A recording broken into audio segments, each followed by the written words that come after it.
If you deposit $100 in your account, the bank can legally take $90 of it and loan it out without telling you. The bank must hold $10 of your deposit in reserve just in case you want some of it. These reserves are called vault cash. But why does your bank account still say you have $100 if the bank has stolen $90 of it? Because the bank left IOUs it created called bank credit in its place. Now I know this sounds crazy, but here it is in black and white from the Fed.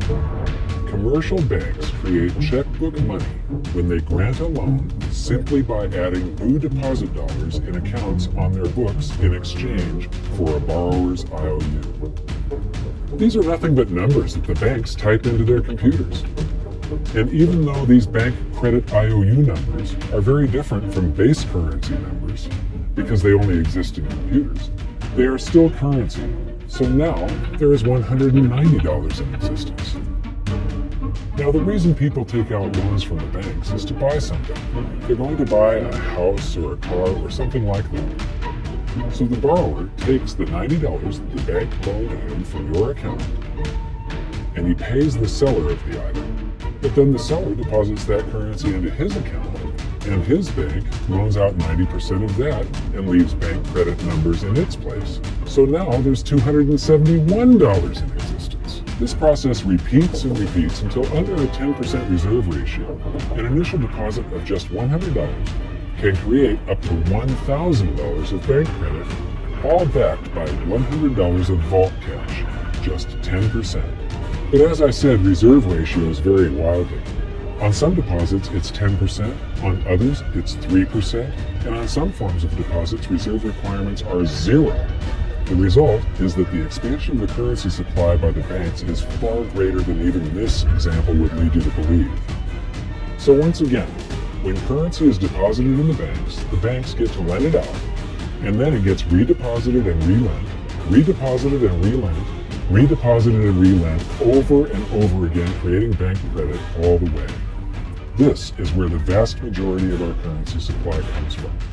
In fact, 92 to 96% of all currency in existence is created not by the government, but here in the banking system.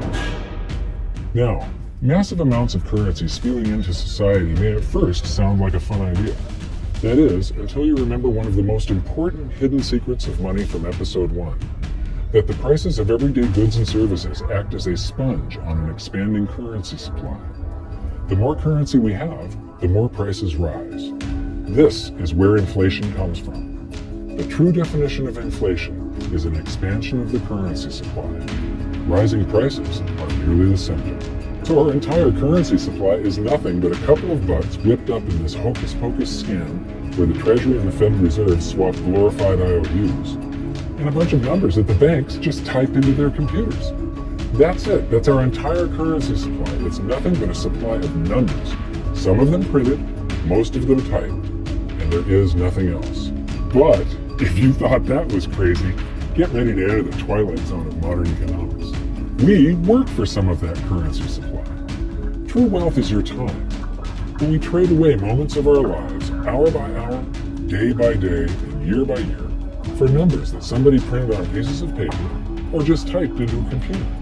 Now those numbers represent our blood, sweat, tears, labor, ideas, and talent. We are what gives the currency its value. But here comes the really cool joke. We work hard so that we can save some of that currency, so that we can pay the tax collector in the United States, is known as the IRS.